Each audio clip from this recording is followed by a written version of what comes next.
హల్లెలూయా. ఆ ప్రార్థనట దేవుడట అంగీకరించిందంట. అతడు ఏ విధంగా కోరుకున్నాడో అదే విధంగా తన కుటుంబంలో శాంతి, సమాధానము, ఆశీర్వాదం ప్రభు అనుగ్రహించిందంట. హల్లెలూయా. రెండోదిగా ప్రార్థన చేస్తా ఉన్నాడు, నా సరిహద్దులను విశాలపరచుము. హల్లెలూయా. ఆశీర్వాదాన్ని పొందుకున్నాడు. రెండోదిగా నా సరిహద్దులను విశాలపరచు. సరిహద్దులు విశాలపరచమనంటే ఇరుకుగా ఉన్నటువంటి స్థలంలో, ఇరుకుగా ఉన్న స్థలంలో ఆ స్థలం కాకుండా మరొక స్థలాన్ని కొనుక్కోవడము, మేడగది మీద మేడగది కట్టడము, అది విశాలత మనం చాలాసార్లు అనుకుంటా ఉంటాము. హల్లెలూయా. విశాలత అనంటే విశాలమైనటువంటి హృదయము. హల్లెలూయా. నా ప్రేమను, నా నీతిని, నా ప్రార్థన జీవితాన్ని, నా ఆత్మీయ స్థితిని నువ్వు విశాలపరచు తండ్రి. హల్లెలూయా. ఈ లోకంలో మేడ మిద్దెలు కట్టడం, ఇరుకుగా ఉన్న స్థలాన్ని ఇప్పుడు ఒక 2 ఫ్లాట్లు ఉన్నాయి, తర్వాత 4 ఫ్లాట్లు కొనుక్కోవడము, ఈ విశాలత ఉన్నా లేకున్నా నాకు ఏ పర్వాలేదు, కానీ నా ఆత్మీయ స్థితిలో నాకు విశాలత దయచేయి ప్రభువా. హల్లెలూయా. నేను ఆత్మలో విస్తరించాలి, ఆత్మలో నేను అభివృద్ధి కావాలి, ఆత్మీయ స్థితిలో నేను ఎదగాలి. ప్రతిదినము, ప్రతిరోజు నీ దయలో, నీ కృపలో, ప్రేమలో, దినత్వంలో, అన్ని విషయంలో నేను విశాలంగా మారిపోవాలి ప్రభు అని ప్రభు సన్నిధిలో ప్రార్థన చేస్తా ఉన్నాడట. హల్లెలూయా. అది కూడా ఆయన జీవితంలో దేవుడు అనుగ్రహించిండు. మూడో విషయం ఏం చేసిండో తెలుసా? మూడో విషయము, నీ చెయ్యి నాకు తోడుగా ఉంచు. హల్లెలూయా. ఏ చెయ్యి అడుగుతా ఉన్నాడు? ఏ చెయ్యి అడుగుతా ఉన్నాడు? నీ చెయ్యిని నాకు తోడుగా ఉంచు. హల్లెలూయా. ఎందుకో తెలుసా? ఈ లోకంలో వారిని ఒకసారి చేయబట్టుకున్నాం అనుకో, వారు వదిలేస్తారు. హల్లెలూయా. వదిలేస్తారు. పరిస్థితులు బాగున్నప్పుడు, అన్నీ బాగున్నప్పుడు చేయబట్టుకోవడము, ఏమి బాగులేనప్పుడు వదిలేయడము మనం చూస్తూనే ఉన్నాం. లోకంలో ఎన్నో బంధాలు, బలమైనటువంటి బంధాలు కూడా విడిపోతున్నాయి. కాబట్టి ఈ ఎబ్బేజు ఎవరి తోడు కోరుకోవట్లేదు. అయ్యా, ఈ లోకంలో నాకు ఎవరి చేయి అవసరం లేదు, నా అత్తమామల చేయి అవసరం లేదు, మా అమ్మ నాన్న చేయి అవసరం లేదు, మా సహోదరుల చేయి అవసరం లేదు. హల్లెలూయా. మా బంధుమిత్రుల, మా స్నేహితుల చేయి, ఎవరి చేయి అవసరం లేదు ప్రభువా అని ప్రభు సన్నిధిలో ప్రార్థన చేస్తాను. ఎందుకంటే ఎబ్బేజు గుర్తించిండు. హల్లెలూయా. ఈ చెయ్యిలన్నీ పట్టుకున్న తర్వాత ఒకరోజు వదిలేస్తాయి, ఖచ్చితంగా వదిలేస్తాయి. కానీ ఆ దేవుని చెయ్యి కనుక నాకు తోడుగా ఉన్నదనుకో, ఆ దేవుని చెయ్యి కనుక నన్ను పట్టుకున్నదనుకో, ఈ లోకంలో ఎవ్వరు కూడా నన్ను ఏమీ చేయలేరు. హల్లెలూయా. హల్లెలూయా. ఆ చెయ్యిని ప్రభు, ఆ చెయ్యిని చెప్పేసి కోరుకుంటా ఉన్నాడు. ఏ చెయ్యిని, ఏ హస్తమైతే ఆయన నిర్మించిందో, ఏ చెయ్యి అయితే ఆయన రూపించిందో, ఏ చెయ్యి అయితే ఆయన నిర్మించిందో, ఆ చెయ్యి హస్తాలనే ఆయన కోరుకుంటా ఉన్నాడు. అది కూడా ప్రభు ఆ మనవిని కూడా ఆలకించి అతనికి అనుగ్రహించాడు. నాలుగోదిగా ఏం ప్రార్థన అంటే, ఏ కీడు రాకుండా నన్ను కాపాడుము, తప్పించుము. హల్లెలూయా. చివరిసారిగా ఏమని మొరపెడతా ఉన్నాడు? ఏ కీడు రాకుండా కాపాడు. నిజానికి జీవితంలో ఏ కీడు ఎప్పుడు సంభవిస్తుందో ఎవ్వరికీ తెలియదు. హల్లెలూయా. తెలుస్తుందా? ఈ రోజుల్లో తెగుళ్ళు, కీడులు చూస్తూ ఉంటే ఒక్కొక్కసారి హృదయము తినించిపోతా ఉంటుంది. ఎందుకంటే ఇప్పుడు ఉన్నటువంటి వ్యక్తి కొన్ని క్షణాల్లో మనకు కనబడకుండా వెళ్ళిపోతా ఉన్నాడు. హల్లెలూయా. రోడ్డుపై వెళ్తూనే ఏదో ఒకటి కీడు సంభవించి తమ ప్రాణాలను వదిలేసే ఎన్ని సంఘటనలు మనం చూస్తా ఉన్నాము. హల్లెలూయా. అయితే ఎప్పేసి కోరుకుంటున్నాడు, ప్రభువా నాకు కానీ నా కుటుంబాన్ని కానీ ఏ కీడు రాకుండా మమ్మల్ని కాపాడు ప్రభు అని కోరుకుంటా ఉన్నాడు. హల్లెలూయా. హల్లెలూయా. ఎందుకంటే వాక్యంలో ఉంది, ఎవరైతే ఆయనను ఆశ్రయిస్తారో, ఎవరైతే ఆయనను వెంబడిస్తారో వారికి దేవుడు ఒక వాగ్దానాన్ని చేసిండు. ఏమిటంటే, ఏ తెగులు నీ గుడారమునకు సమీపించదు. హల్లెలూయా. హల్లెలూయా. రాత్రి వేళ కలుగు భయం అన్నింటిలో నుంచి కూడా నేను నిన్ను విడిపిస్తాను, చీకట్లో సంచరించు తెగులు నుండి కూడా నేను నిన్ను కాపాడుతాను. హల్లెలూయా. ఇది తన బిడ్డలతో దేవుడు ఒక వాగ్దానాన్ని చేసిండు. ఈ లోకంలో ఎన్నో తెగుళ్ళు అన్యులను ముంచేస్తూ ఉంటాయి, అన్యులకు తగులుతూ ఉంటాయి. కానీ ఆయనను ఆశ్రయించినటువంటి వారికి దేవుడు ఒక వాగ్దానాన్ని చేసిండు. ఇవన్నీ వాగ్దానాలు మన కొరకే. హల్లెలూయా. అయినప్పటికీ కూడా ప్రభువుని అడుగుతా ఉన్నాడు, ప్రభువా ఏ కీడు నాకు రావద్దు, అన్ని వేళల నీ కృపాక్షేమాలు నా వెంట ఉండాలి అని ప్రార్థన చేస్తా ఉన్నాడు. హల్లెలూయా. అతడు ఏ విధంగానైతే ప్రార్థన చేసిండో ఆ ప్రార్థనలన్నీ కూడా ముగించక ముందే, ఆమేనని చెప్పక ముందే దేవుడట అతని మనవిని ఆలకించిందంట. హల్లెలూయా. చదువు మాట ఒకసారి.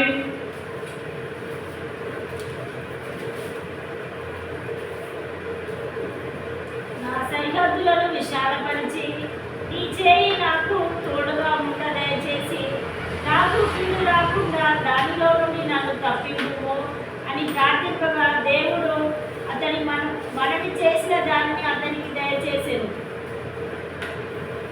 దేవుడు అతను ప్రార్థన చేసిందంతా కూడా అతనికి దయచేసెను. హల్లెలూయా.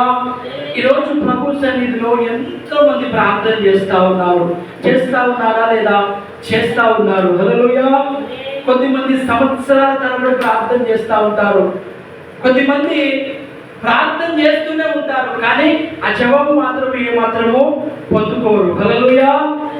ఎందుకు కొందరి ప్రార్థనేమో అంగీకరించబడతా ఉంది, దేవుడు వెంటనే ఉత్తరం ఇస్తా ఉన్నాడు, కొందరి ప్రార్థనకేమో ఇంకా జవాబు రాలేకపోతా ఉంది. హల్లెలూయా. ఎందుకనంటే దేవుని దగ్గర దేవుడు ఏమాత్రము పక్షపాతి కాదు. హల్లెలూయా. ఇప్పుడు మన ఇంట్లో ఒక నలుగురు పిల్లలు ఉన్నారనుకోండి, ఆ నలుగురిని మనం ఒకే రీతిగా ప్రేమిస్తాం, అవునా కదా? ఏదైనా భేదం చూపెడతామా? ఏమాత్రం చూపెడతాము. కూతురైనా కుమారుడైనా ఒకే ప్రేమ, అందరికీ ఒకే ప్రేమ. కానీ చూడండి, నలుగురికి ఒకే వయసు ఉంటుందా? ఒకే వయసు ఉండదు. ఒక్కొక్కరికి 2 సంవత్సరాల 3 సంవత్సరాల 4 సంవత్సరాల గ్యాప్ ఉంటుంది. హల్లెలూయా.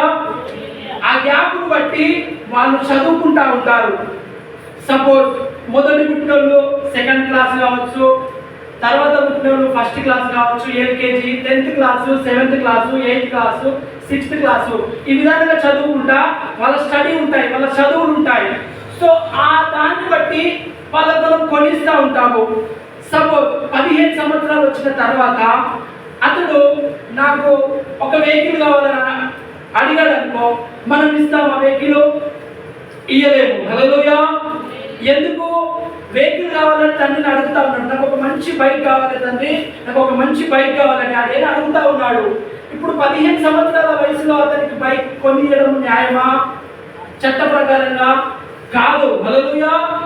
ఎప్పుడు అతనికి వెహికల్ ఇవ్వాలంటే 18 దాటిన తర్వాత, గవర్నమెంట్ రూల్స్ ప్రకారము 18 దాటిన తర్వాత, అతనికి లైసెన్స్ వచ్చిన తర్వాత వెహికల్ కొనియాలి. హల్లెలూయా.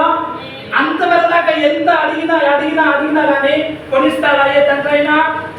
కొనియలేదు. హల్లెలూయా. ఒక్కవేళ కొనిచ్చాడనుకో, అతడు వచ్చిరాని డ్రైవింగ్ లో రోడ్డు మీదకి వెళ్ళి మూతి పనులు 2 రాలగొట్టుకుంటాడు. హల్లెలూయా. ఆ మూతి పనులు రాలుతాయి, ఎదుటి వ్యక్తి మూతి పనులు కూడా రాలుతాయి. అంతేకాదు, ప్రాణాలు కూడా పోవచ్చు. హల్లెలూయా. ప్రాణాలు కూడా పోవచ్చు. కాబట్టి అతను ఎంత అడిగినా కూడా అతనికి మనము కొనియము. 18 దాటిన తర్వాత, ఆ స్థితిలోకి వచ్చిన తర్వాత అతనికి మనము కొనిస్తూ ఉంటాం. పట్టు నాన్న, ఒక మంచి వెహికల్ నీ కొరకు నేను కొనిచ్చినా, తీసుకొని ఇప్పుడు నువ్వు డ్రైవ్ చేసుకో, ప్రపంచం అంతా తిరుగు, ఇప్పుడు నువ్వు ఏ అడ్డు లేదని మనం కొనిస్తాము. కానీ అదే పిల్లోడు చిన్నగా ఉన్నాడు అనుకోండి, ఏదైనా బిస్కెట్ కానీ చాక్లెట్ కానీ ఇంకేదైనా తినే పదార్థాలు అడిగిననుకో వెంటనే కొనిస్తాము. హల్లెలూయా.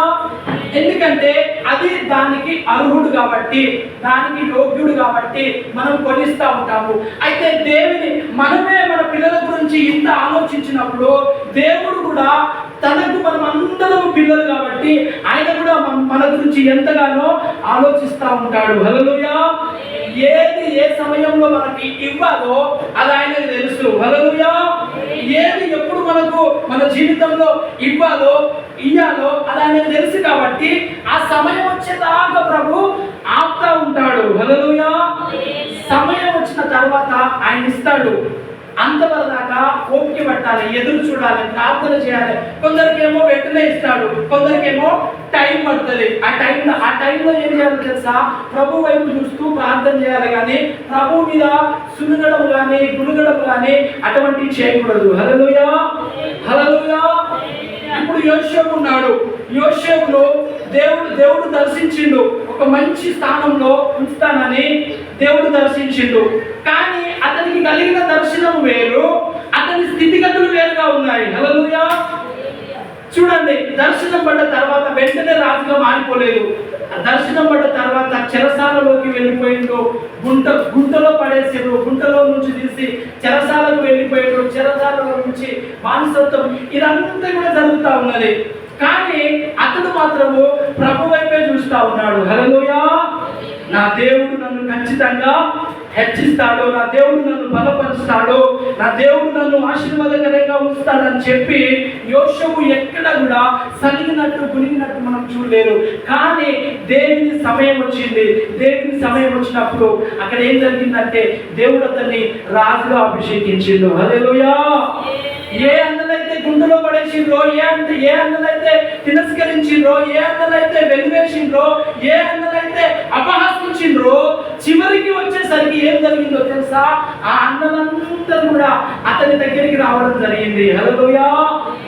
అప్పుడు చూడండి, అతని దీవెనకరంగా ఆశీర్వాదకరంగా మారిపోయింది అతని జీవితము. అంటే ఏది ఎప్పుడు కావాలో ప్రభువుకు తెలుసు, ఏది ఎప్పుడు ఇవ్వాలో ప్రభువుకు తెలుసు. హల్లెలూయా. అందుకే యెబ్బేజు జీవితంలో ప్రార్థన చేయగానే అది యోగ్యుడు. యెబ్బేజు ఎందుకు యోగ్యుడు అనంటే యెబ్బేజు తన ఎమర్జెన్సీ కండిషన్ లో ఉన్నాడు. హల్లెలూయా. ఎగ్జాంపుల్ మీకు అర్థం కావడానికి నేను చెప్తా చూడండి. హాస్పిటల్లో ఎంతో మంది రోగులు ఉంటారు, చెకప్ కోసము నిలబడి ఉంటారు. ఉన్నప్పుడు అక్కడ మనం హాస్పిటల్ వెళ్ళినప్పుడు ఓపీ తీసుకోవాలి. ఓపీ తీసుకున్న తర్వాతే ఆ డాక్టర్తో కలవడానికి అపాయింట్మెంట్ ఉంటుంది. కానీ చూడండి, వాళ్ళందరూ వెయిట్ చేస్తూ ఉన్నారు. ఒక వ్యక్తినేమో దండంటూ తీసుకొస్తా ఉంటారు, స్ట్రెచర్ మీద పడేస్తారు, అర్జెంట్గా హాస్పిటల్ లోపలికి తీసుకెళ్తారు. హల్లెలూయా. ఎందుకు? అతను కూడా అక్కడ నిలబడి ఓపీ తీసుకోవాలి కదా, డబ్బులు చెల్లించి ఓపీ తీసుకొని లైన్లో నిలబడాలి కదా. ఎందుకు నిలబడలేదు? ఎందుకంటే అతని తల పగిలిపోయింది. హల్లెలూయా. అతను చావు బ్రతుకుల్లో ఉన్నాడు. అతని కనుక లేట్ చేసినామనుకో అతని ప్రాణం పోయేటట్టున్నది. కాబట్టి అక్కడ వీళ్ళందరినీ ప్రక్కన పెట్టి ఈ యొక్క ఎమర్జెన్సీ కేసులో డైరెక్ట్ గా లోపలికి తీసుకెళ్తారు. హల్లెలూయా. లోపలికి తీసుకెళ్లి ట్రీట్మెంట్ స్టార్ట్ చేస్తా ఉంటారు, ఎందుకంటే చాలా సీరియస్ కండిషన్ లో ఉన్నారు. హల్లెలూయా. అయితే ఎవరైతే సీరియస్ కండిషన్ లో ఉంటారో వారి ప్రార్థన దేవుడు తొందరగా వింటాడంట. హల్లెలూయా. ఎవరికైతే తొందర లేదో వాళ్ళ దేవుడు కాస్త ప్రక్కన పెడతాడు. ఆగునన్నా ఓపీ తీసుకో, ఓపీ తీసుకున్న తర్వాత బలాన్ని చెల్లించు, ఆ తర్వాత నీకు ట్రీట్మెంట్ స్టార్ట్ చేస్తా అని దేవుని పద్ధతులు కూడా ఆ విధానంగా ఉంటాయంట. హల్లెలూయా. కాబట్టి ప్రభు సన్నిధిలో యెబ్బేజు కండిషన్ ఏ విధంగా ఉన్నదంటే చాలా సీరియస్ గా ఉన్నది. ఎందుకంటే అతనికి కలిగిన బాధ, అతనికి కలిగిన ఇబ్బందులు, ఇరుకులు ఎవరికైనా చిన్నప్పుడు ఏ బాధలు ఉన్నాయి. ఇప్పుడు మా పిల్లలు ఉన్నారనుకో, వాళ్ళకి ఏదైనా బాధ ఉన్నదా, వాళ్ళకి ఏదైనా కష్టం ఉన్నదా? వాళ్ళకి ఏ కష్టం లేదు. అమ్మ అంటే అమ్మ పువ్వు పెడుతుంది, ఏదైనా కావాలంటే డాడీ నాకు ఇది కావాలని అడుగుతారు. వాళ్ళకి ఏ కష్టాలు తెలివాయి, ఏ బాధలు తెలివాయి. కానీ యెబ్బేజు మాత్రము చిన్నతనంలో నుంచే బాధలు అనుభవిస్తున్నాడంట. హల్లెలూయా. గమనించండి, యెబ్బేజు ఎవరికైనా కష్టాలు పెరిగిన తర్వాత, ఒక 15-18 ఏళ్ళు అయిన తర్వాత, లేకపోతే వివాహం అయిన తర్వాత కష్టాలు మొదలవుతాయి. కానీ యెబ్బేజుకు ఆ విధంగా లేదు. యెబ్బేజు చిన్ననాటి నుండే వేదన అనుభవిస్తా ఉన్నాడు, చిన్ననాటి నుండే చీకటిలో ఉన్నాడు, చిన్ననాటి నుండే ఎవరి తోడు లేదు, అంధకారంలో వేదనతో కృంగిపోతా ఉన్నాడు. కాబట్టి దేవుడు ఆ కృంగిదలను చూసి, ఆ వేదనను చూసి వెంటనే దేవుడు యెబ్బేజుకు ప్రతి ఉత్తరం ఇచ్చిందంట. హల్లెలూయా. వెంటనే అతని ప్రార్థన అంగీకరించబడింది. వెంటనే తన మొరను దేవుడు ఆలకించిండు. అతడు చేసినదంతా కూడా వెంటనే దేవుడు జవాబును అనుగ్రహించిండు. హల్లెలూయా, హల్లెలూయా. కాబట్టి మన జీవితంలో కూడా ప్రభువా నాకంటే తర్వాత వచ్చి వాళ్ళు ప్రార్థన చేసుకున్నారు, వాళ్ళు దీవించబడ్డారు, వాళ్ళు ఆశీర్వదించబడరు, నా స్థితి ఈ విధానంగా ఉన్నదని ఎవ్వరు కూడా మనం ఎగ్జాంపుల్ గా తీసుకోవద్దు. ప్రభు చిత్తము ఎప్పుడైతే అప్పుడు మన జీవితంలో కార్యం చేయడానికి ఆయన సిద్ధంగా ఉన్నాడు. హల్లెలూయా. మనం కూడా ప్రభు సన్నిధిలో మొరపెడతాము. మనకు కలిగినటువంటి స్థితిని బట్టి, స్థితిగతులను బట్టి ప్రభు సన్నిధిలో ప్రార్థన చేసినప్పుడు దేవుడు ఖచ్చితంగా మన ప్రార్థనను కూడా ఆయన ఆలోచించే దేవుడై ఉన్నాడు. హల్లెలూయా.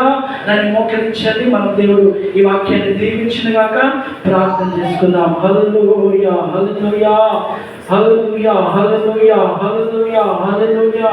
పరిశుద్ధాత్మ దేవుడు ఈ మధ్యకాల సమయంలో ఆయన నీతోనే నాతోనే మనందరితో కూడా మాట్లాడుతూ ఉన్నాడు. ఎంతకాలం నేను ప్రార్థన చేస్తున్నావు ప్రభువుకు? ఎంతకాలం నుండి ప్రభుత్వం మొదలుపెడుతున్నావు? అయ్యా, నా జీవితంలో ఈ కష్టాలు, నా జీవితంలో ఈ రోగాలు, నా జీవితంలో ఆవేదనలు, నా జీవితంలో ఈ చీకటి నన్ను పట్టి పీడిస్తా ఉంది ప్రభువా. అయ్యా, నా ప్రార్థన ఎప్పుడు వింటావు తండ్రి? నాకు ఎప్పుడు విడుదలిస్తావయ్యా? ఎప్పుడు నా స్థితిని బాగు చేస్తావయ్యా? ఎప్పుడు నా స్థితిగతులను మారుస్తావయ్యా అని నువ్వు ప్రార్థన చేస్తూ ఉండవచ్చు. నువ్వు ప్రార్థన చేస్తూ ఉండవచ్చు. నువ్వు ఎంత ప్రార్థన చేసినా కానీ అది తన సమయంలోనే నీకు అనుగ్రహించబడుతుంది. హల్లెలూయా. ఎబ్బేజు ప్రభు సన్నిధిలో ప్రార్థన చేస్తా ఉన్నాడు. ప్రభువా, నన్ను ఆశీర్వదించయ్యా, నన్ను ఆశీర్వదించు. ఆశీర్వాదం లేక నేను కుమిలిపోతా ఉన్నా. ఈ లోకంలో నన్ను అందరూ చురుకనగా చూస్తా ఉన్నారు, పేదవాడిగా చూస్తా ఉన్నారు, ఆశీర్వాదం లేనివాడిగా చూస్తా ఉన్నారు. నన్ను అందరూ ప్రక్కన పెడుతున్నారయ్యా. నన్ను ఆశీర్వదించు, నన్ను ఆశీర్వదించు, నన్ను ఆశీర్వదించు అని ప్రార్థన చేస్తున్నాడంట యోబేషు. నా సరిహద్దులను విశాలపరచు ప్రభువా. నీ చెయ్యి నాకు తోడుగా ఉంచు ప్రభువా. ఏ కీడు రాకుండా నన్ను కాపాడయ్యా అని ప్రార్థన చేస్తా ఉన్నాడంట. ఇది ప్రతి కుటుంబానికి అవసరము, ప్రతి జీవితానికి ఇది అవసరము. ఆశీర్వాదం నీకు కావాలి. నీ సరిహద్దులు విశాలపరచబడాలి. ఆయన హస్తం నీకు, నీ కుటుంబానికి తోడుగా ఉండాలి. ఏ కీడు రాకుండా నిన్ను, నీ కుటుంబాన్ని దేవుడు కాపాడాలి. హల్లెలూయా. చేస్తున్నావా ఈ ప్రార్థన? ప్రతిరోజు ప్రభు సన్నిధిలో కుటుంబం కొరకు ప్రార్థన చేస్తున్నావా? నశిస్తున్న ఆత్మల కొరకు ప్రార్థన చేస్తున్నావా? నశిస్తున్న గ్రామం కొరకు ప్రార్థన చేస్తున్నావా? చాలా మంది ప్రార్థనకు దూరం అయిపోతా ఉన్నారు, ప్రార్థన మర్చిపోతా ఉన్నారు. దేవునితో సహవాసము, దేవునితో మాట్లాడడము, దేవుని సన్నిధిలో గడపడము, ఇదంతా కూడా దూరమైపోతా ఉంది. కానీ ప్రభు సన్నిధిలో ప్రార్థన చేయాలి. ప్రతి దినము, ప్రతిరోజు ప్రభు సన్నిధిలో గడపాలి. నీ కుటుంబం కొరకు గడపాలి. నీ కుటుంబంలో మనశ్శాంతి కొరకు గడపాలి. నీ కుటుంబంలో ఆశీర్వాదం కొరకు ప్రభువుని అడగాలి. నీ కుటుంబంలో శాంతి సమాధానం కొరకు ప్రభువుని అడగాలి. ఎంత ధనమున్నా ఏం లాభము, ఎంత డబ్బు సంపాదించినా ఏం లాభము? కుటుంబంలో కనుక శాంతి లేకపోతే, ఇరువురు మధ్యలో సమాధానం లేకపోతే అదేమైనా అవసరం వస్తుందా? లేదు. ప్రభువా, నాకు నిజమైన ఆశీర్వాదం కావాలి, నాకు నిజమైన ఆశీర్వాదం కావాలి, నా కుటుంబంలో శాంతి సమాధానం కావాలి ప్రభువా, నా శరీరంలో మంచి ఆరోగ్యం ఉండాలి, అటువంటి ఆశీర్వాదం నాకు కావాలి అని ప్రార్థన చేస్తా ఉన్నాడు. మనం కూడా ప్రభు సన్నిధిలో ప్రార్థన చేయాలి. ప్రభువా, నాకు మంచి ఆరోగ్యం దయచేయి. నేను సంపాదించే ప్రతి పైసా ఏ హాస్పిటల్కు వెళ్ళకూడదు. నేను సంపాదించే ఏ కష్టార్జితము పనులపాలు వెళ్ళకూడదు. నా కష్టార్జితాన్ని నేనే అనుభవించాలి, నా కుటుంబం అనుభవించాలి. నా పైసా ఏ డాక్టర్ వైపు వెళ్ళకూడదు. అటువంటి ఆరోగ్యం నాకు దయచేయాలి. ప్రభు సన్నిధిలో ఎప్పుడైనా మనం ప్రార్థన చేస్తున్నామా? అడగాలి ప్రభువును. ఎందుకంటే ఆయన పరమ వైద్యుడు, ఆయన పరమ వైద్యుడు. నీకు ఆరోగ్యం కావాలన్నా, ఆయుష్ కావాలన్నా, కాపుదల కావాలన్నా అవి ఆయనలోనే ఉన్నాయి. మనం ఆయన అడగాలి. యెఫెతు అడిగిండు, అడిగినవన్నీ పొందుకున్నాడు. యెఫెతు అడిగిండు, అడిగినవన్నీ పొందుకున్నాడు. అడిగినవన్నీ మనం పొందుకుంటున్నామా ఈ రోజుల్లో? పొందుకోవాలి. ఎలా అడగాలి? అడుగువాడు ఏమాత్రము సందేహించకూడదు. అడుగు వాటిని మీరు పొంది ఉన్నారని నమ్మబడుతుంది వాక్యము. ఏ విషయం అయితే మీరు అడుగుతా ఉన్నారో అది మీరు పొంది ఉన్నారని నమ్మాలి. ప్రభువా నాకు ఆరోగ్యం ఇచ్చినందుకు వందనాలు. నువ్వు రోగంతో బాధపడుతున్నావు కదా, ప్రభువా నా రోగాన్ని తీసేసే ప్రార్థన కాదు, ప్రభువా నాకు ఆరోగ్యాన్ని ఇచ్చినందుకు వందనాలు అని ప్రార్థన చేయాలి. హల్లెలూయా.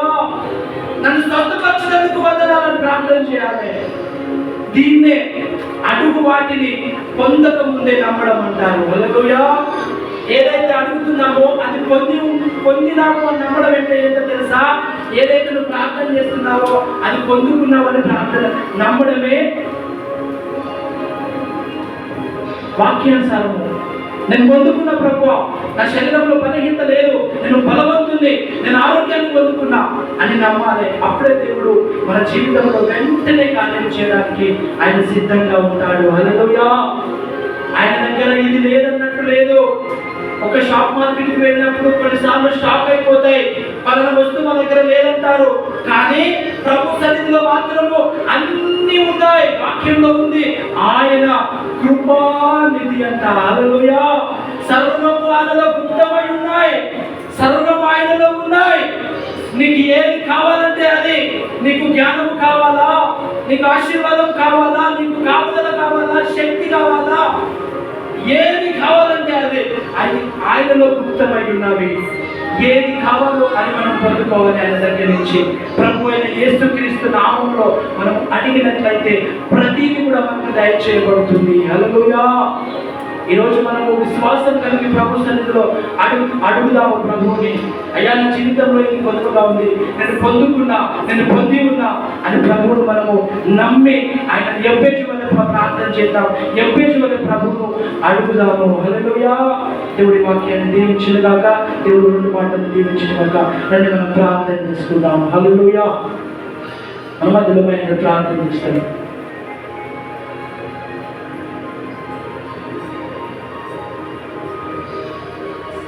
స్తోత్రం స్తోత్రం స్తోత్రం. హల్లెలూయా హల్లెలూయా హల్లెలూయా. ప్రభు ఒక వాక్యం ఇందాక మనతో మాట్లాడింది. అనగా వేదన, ఒక వేదన పుత్రుని కన్నా ఆ తల్లి, ఆ వేదన పుత్రునే ప్రభు దీవించి ఆశీర్వదించాడు. పరిశుద్ధాత్మ దేవాన్ని మాటల ప్రకారంగా ప్రభు ఎవరైతే వేదనతో బాధపడుచున్నారో వారి ప్రార్థనలను ఆలకించి వారిని దీవించి వారిని విడుచున్నాను. తండ్రి స్తోత్రం. యెహోవా నా దేవానికి వందనాలు చెల్లిస్తున్నాను తండ్రి. ప్రతి విషయంలో నీ కొరకై వేచి ఉన్నాము ప్రభు, నీకు వందనాలు చెల్లిస్తున్నాను. యేసురాజా, ఏదైతే కొద్దిగా ఉందో దాని గురించి మీరు ప్రార్థన చేయడానికి మాట్లాడేందుకు మీకు స్తోత్రాలు చెల్లిస్తున్నాను. అవును ప్రభు, మా కొద్దిగా మీకు తెలిసి ఉన్నాయి. పరిశుద్ధాత్మ దేవునికి వందనాలు చెల్లిస్తున్నాను. దీవించువాడు నీవు నీ హస్తమును మాపై ఉంచుమని వేడుచున్నాను తండ్రి, నీకు స్తోత్రం చెల్లిస్తున్నాను. నీ యొక్క హస్తము మాపై ఉంటే చాలు నా ప్రభు, నీకు వందనాలయ్యా. నీ హస్తాన్ని మాపై ఉంచు, నీ ఆశీర్వాదాన్ని మాపై ఉంచు.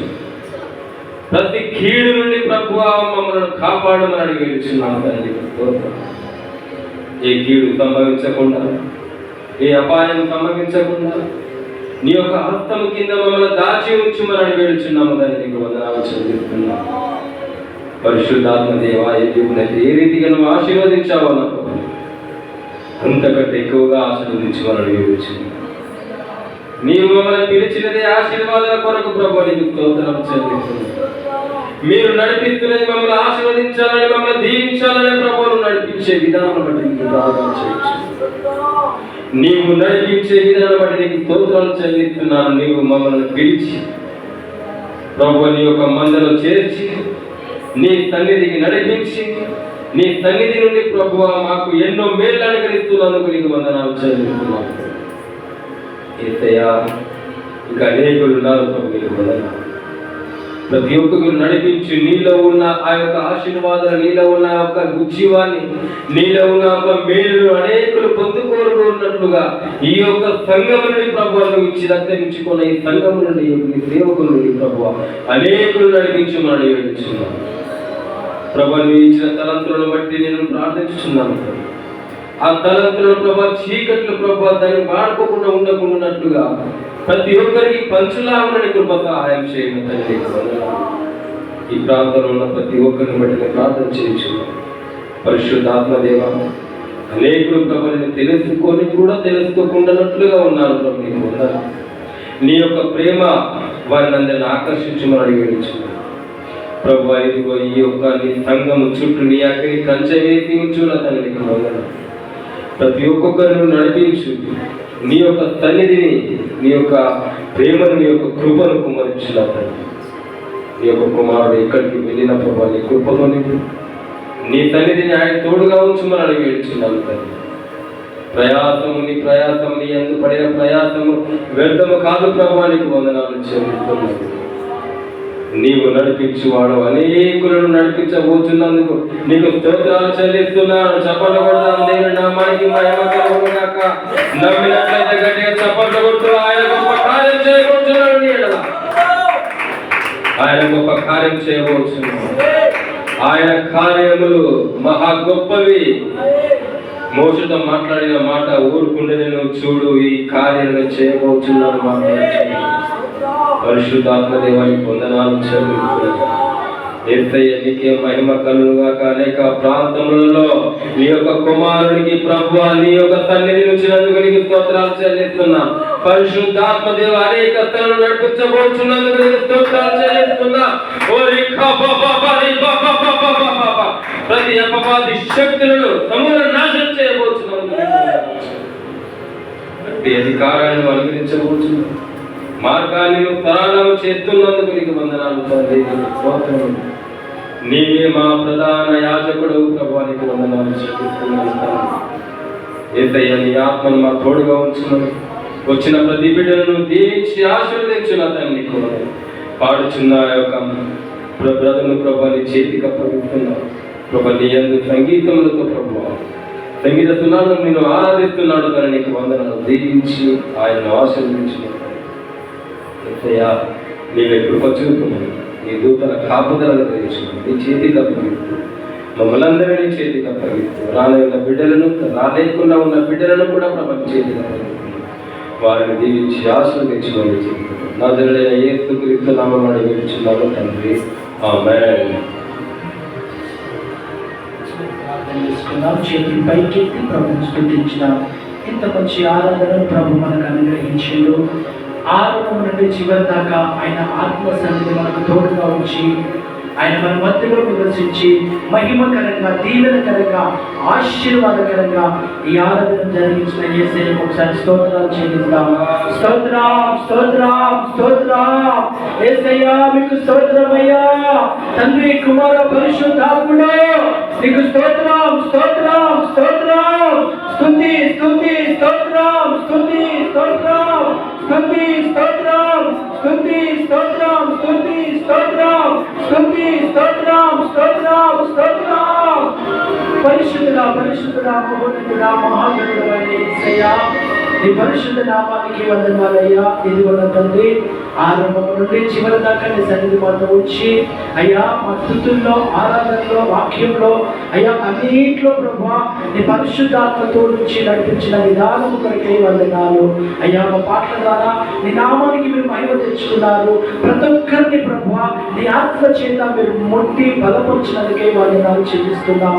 ఇదిగోన తండ్రి, వాక్యం చేత మమ్మల్ని బలపరిచినందుకే, మాట్లాడినందుకే నీకు కృతజ్ఞతలు చెల్లిస్తున్నాము ప్రభువా. మా జీవితంలో నడిపించమని ప్రార్థన చేసి నీ సన్నిధానంలో ప్రతి ఒక్కటి మా జీవితంలో కొదువుగా ఉన్న ప్రతిదీ కూడా నీ యొద్ద నుండి అనేది మేము పొందుకునేలాగున మా విశ్వాస జీవితాన్ని మీరు బలపరచమని ప్రార్థిస్తున్నాను అయ్యా. మా ఆత్మీయ జీవితాన్ని మీరు విశాలపరచమని ప్రార్థిస్తున్నాను అయ్యా. ప్రభా నీ హస్తము మాకు తోడుగా ఉంచమని ప్రార్థిస్తున్నాము తండ్రి. నీకు వందనాలు. ఇదిగో తండ్రి ఈ ఆరాధనలో పాల్పొందిన ప్రతి బిడ్డను బట్టి నీకు వందనాలు చెల్లిస్తున్నాం. ఇదిగో నా తండ్రి బాబాయ్ బట్టి వందనాలు. నీ బిడ్డని జ్ఞాపకం చేసుకోండి, మంచి ఆరోగ్యమును దయచేయండి. ఆయన కుమారుడు ఇంకా ప్రభువా నేను పాటలు పాడుతూ స్తుతించేటువంటి కృపలో అయ్యా ఇంకా నీ బిడ్డపై కుమ్మరించమని ప్రార్థిస్తున్నాను అయ్యా. ప్రభు పాడుతుండగా మీరు అభిషేకించండి, నీ ఆత్మ వర్షమును కుమ్మరించని అడుగుతున్నాను. ఇంకా జీవాన్ని దయచేయమని ప్రార్థిస్తున్నాం.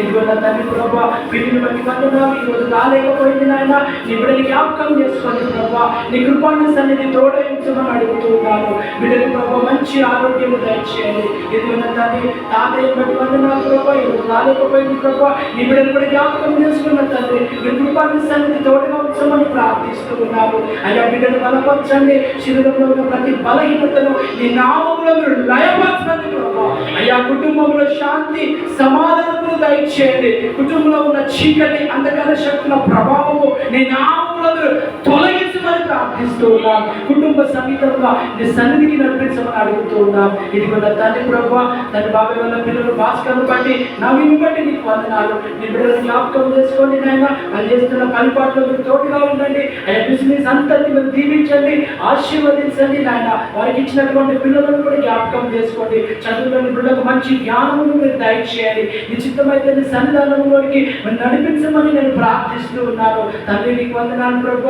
ఇదిగో తండ్రి రోజు మేరక్కను బట్టి ప్రార్థిస్తున్నాను. బిడ్డను జ్ఞాపకం చేసుకోండి. ఆ బిడ్డ చేస్తున్నటువంటి పరిచర్య కానీ బిజినెస్ ని కానీ అంతటిని మీరు ప్రభు అయ్యా నీ కృపాన్ని సన్నిధి తోడుగా ఉంచండి. ఆమెకి ఇచ్చినటువంటి పిల్లలను కూడా జ్ఞాపకం చేసుకోండి. ఈ చిత్తమైతే మా మధ్యలోకి ఒకసారి నడిపించమని నేను ప్రార్థిస్తూ ఉన్నాను. ఆ బిడ్డ ప్రభు ఎంతగానో విసిగిపోయింది, నలిగిపోయింది నాయన. నీకు వందనాలు. మరలా ఆ బిడ్డకు ఆ శక్తిని దయచేయండి, గ్రామం పట్ల బాధ్యత దయచేయండి. ఈ సన్నిధానంలోనికి నడిపించి అయ్యా మునుపు వాడుకున్న విధానంగానే మీరు వాడుకోమని ప్రార్థిస్తూ ఉన్నారు. ఇది కూడా తండ్రి ప్రభు నా తండ్రి సహోదరుడు మహేంద్రని బట్టి వందనాలు ప్రభు. ఇప్పుడు జ్ఞాపకం చేసుకోండి అయ్యా. చెల్లె ఉమ్మని బట్టి నీకు వందనాలు. ఇప్పుడు జ్ఞాపకం చేసుకోండి తండ్రి. నీకు వందనాలు. వాళ్ళకి ఇచ్చినటువంటి సంతానం కూడా అయ్యా జ్ఞాపకం చేసుకోండి ప్రభు. ఈ కృపలో భద్రపరచండి నాయన. నీకు వందనాలు. ఆనాడు ప్రభు నీకు స్తోత్రములు అయ్యా. పౌరుల శీలను ఏ విధంగానైతే పరిచర్య జరిగించినారో తండ్రి, ఒకప్పుడు మేము ప్రభు సూరత్లో పరిచర్యలో ముందుకు సాగినాము తండ్రి. నీకు వందనాలు అయ్యా ప్రభు. నీ ఆత్మ పేరు తోటి మమ్మల్ని ఐక్యపరచడానికై నీకు వందనాలు చెల్లిస్తూ ఉన్నాను. ఇదిగో తండ్రి మమ్మల్ని ఇద్దరిని బలపరచండి ప్రభు అయ్యా. ఇద్దరిని మీరు వాడుకోమని ప్రార్థిస్తూ ఉన్నాము తండ్రి అయ్యా. బలమైన పరిచర్య జరుగులాగా నీ అభిషేకాన్ని కుమరించమని అడుగుతూ ఉన్నాం తండ్రి. నీకు వందనాలు. ఇదిగో ప్రభు అయ్యా ఈ గ్రామం బట్టి మేము ప్రార్థిస్తున్నాము ప్రభు. ఈ గ్రామాన్ని ఒక్కసారి మీరు జ్ఞాపకం చేసుకోండి ఆయన అయ్యా. గ్రామంలో ఉన్న ప్రతి కుటుంబము రక్షించబడాలయ్యా. గ్రామంలో ఉన్న ప్రతి కుటుంబం విడిపించబడాలయ్యా అయ్యా. చీకట్లో ఉన్నారు తండ్రి అయ్యా. వారి వారి వారి కన్నులకు ప్రభు ఈ సంబంధమైన దేవత గుడ్డితనాన్ని కలిగజేసిందయ్యా అయ్యా. సంఘంలో ప్రార్థిస్తున్నాము తండ్రి. ఈ గ్రామాన్ని రక్షించండి అయ్యా. ఈ గ్రామం పట్ల ఉన్నటువంటి శాపాన్ని తొలగించండి అయ్యా. ఈ గ్రామం పట్ల నీ కృపను విడుదల చేయమని ప్రార్థిస్తున్నాను. యవనస్తులను వృద్ధులను అయ్యా ప్రభు అయ్యా తండ్రి కుల పట్ల వేదన లేకుండా అందరికీ ప్రభు నీ రక్షణ భాగ్యం దయచేయమని ప్రార్థిస్తూ అయ్యా చిన్న సంఘాన్ని అయ్యా బలపరచండి, దీవించండి ప్రభు. దినాలున్న తండ్రి అయ్యా బలమైన పరిచర్యగా మీరు మార్చమని అడుగుతున్నాను తండ్రి. ఈ మందిరాన్ని నీ మహిమతో నింపండి ప్రభు. నీకు వందనాలు. ఆత్మలతో నింపమని ప్రార్థిస్తున్నాను అయ్యా. యెహోవా ఈల వేసి జనులను పిలిచెను అని వాక్యంలో ఉంది నా తండ్రి. మీరు ఈల వేసి జనులను నడిపించమని ప్రార్థిస్తున్నాను. ఈ బలమైన ఆత్మ కార్యాలు ఈ ప్రాంతంలో ఈ స్థలంలో అయ్యా జరుగునుగాక అని మేము ప్రార్థిస్తున్నాము. నీ కానీ అద్భుత ఆశ్చర్య కార్యాలు అయ్యా ఇక్కడ జరిగించబడాలి తండ్రి. నీకు వందనాలు. ఇదిగో నా తండ్రి ప్రభు సంఘమును సంఘ పరిచర్యలు అంతా నీ హస్తాలకు సమర్పిస్తూ దీర్ఘమైన అంతుడైన నలుగురు కుటుంబాలను జ్ఞాపకం చేసుకోండి. ఈ వారం అంతా కావలసిన బలము శక్తి కాపుదల మా అందరికీ మీరు దయచేయమని ప్రార్థిస్తున్నాము అయ్యా. మా వెళ్ళు ప్రయాణం అంతా తోడుగా ఉండమని అడుగుతున్నాము. ఇదిగో తండ్రి సంఘాన్ని మమ్మల్ని నీ హస్తాలకు సమర్పించుకుంటూ మా కోసము అతి త్వరలో రాకుండా మనందరిలోనైన యేసుక్రీస్తు నామంలో ప్రార్థించి అడిగి వేడుకుంటున్నాము మా పరమ తండ్రి. ఆమేన్. హల్లెలూయా. హల్లెలూయా. అందరికీ ప్రైజ్ ది లార్డ్. అందరికీ వందనాలు.